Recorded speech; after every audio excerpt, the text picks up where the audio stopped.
Bom, hoje a gente vai apresentar um pouquinho sobre um projeto ficcional da fabricação de uma chave de fenda. Aqui no nosso trabalho, a gente vai mostrar um pouco dos processos de função, preparação do molde, como o forno escolhido, tudo isso, e tratamentos térmicos também que vão ser usados na nossa peça. E o projeto, ele se concentra na escolha criteriosa do material, na seleção do processo de função e tudo isso para garantir uma qualidade da nossa peça. Bom, a gente vai mostrar um pouquinho sobre a fabricação de uma chave de fenda.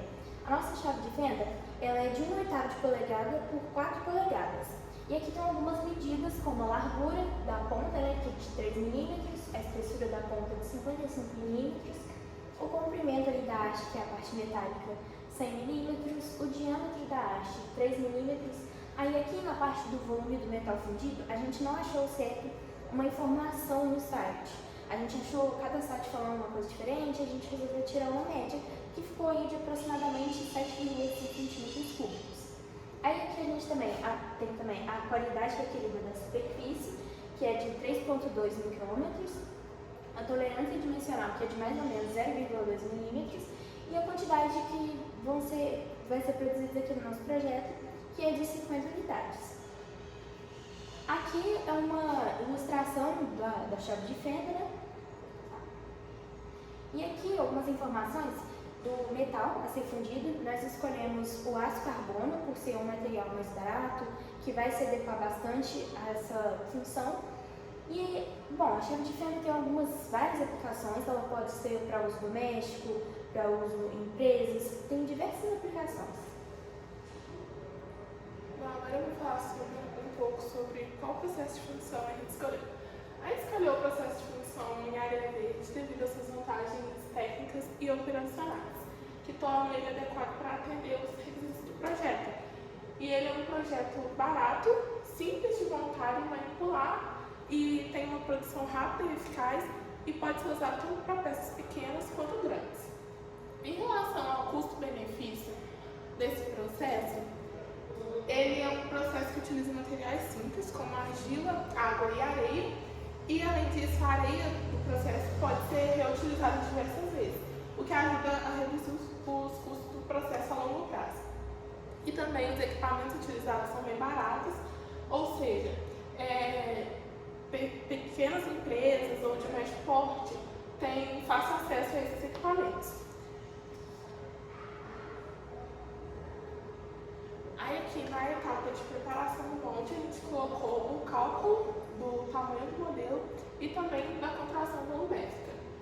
Como a professora disse que não era só para citar os pontos mais importantes, a gente não vai entrar muito em detalhes sobre os cálculos, mas aqui está explicadinho as contas e tudo que a gente usou, referências e tudo mais.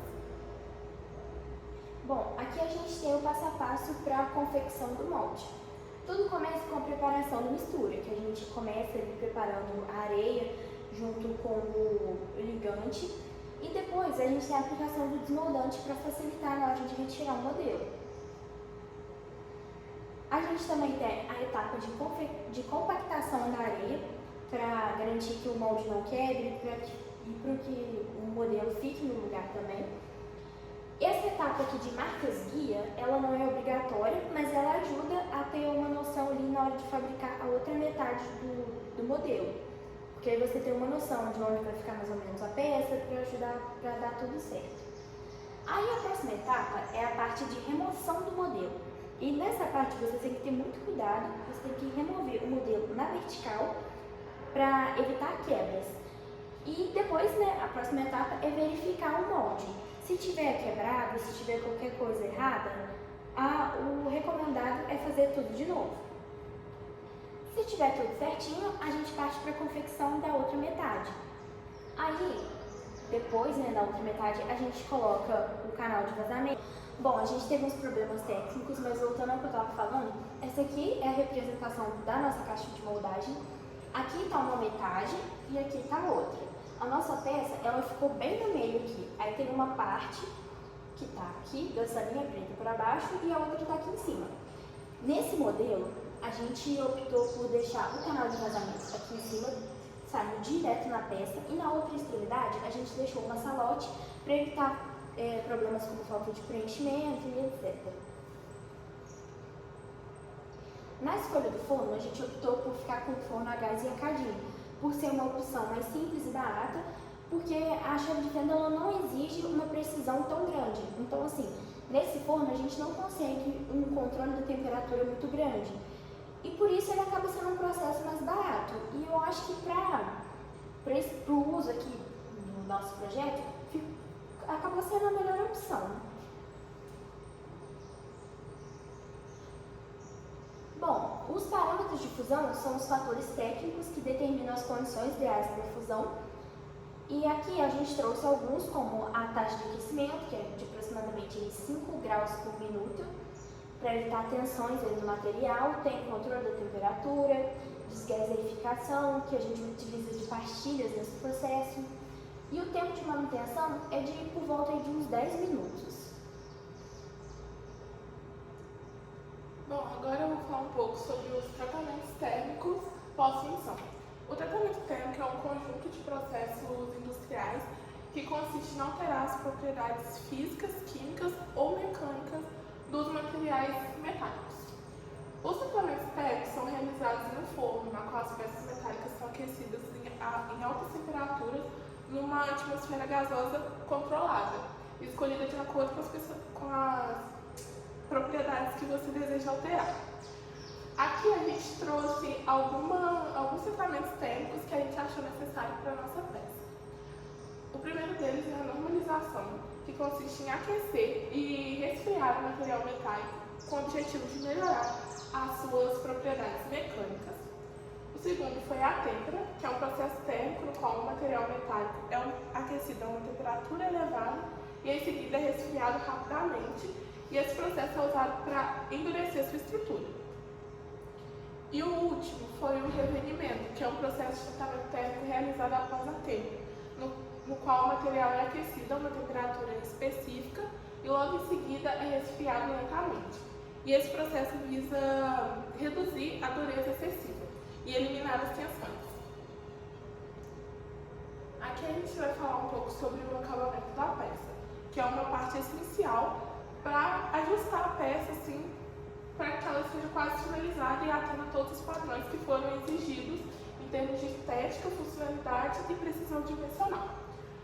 Alguns acabamentos necessários para a nossa peça são a rebarbação, que é a remoção de excessos de material que pode sobrar após, o lixamento, que consiste na gente lixar a peça para melhorar o seu acabamento superficial, para deixá-la mais bonita, e a revisão dimensional, que a gente vai usar parquímetros para medir, para garantir uma tolerância e uma conformidade de acordo com as especificações que foram passadas.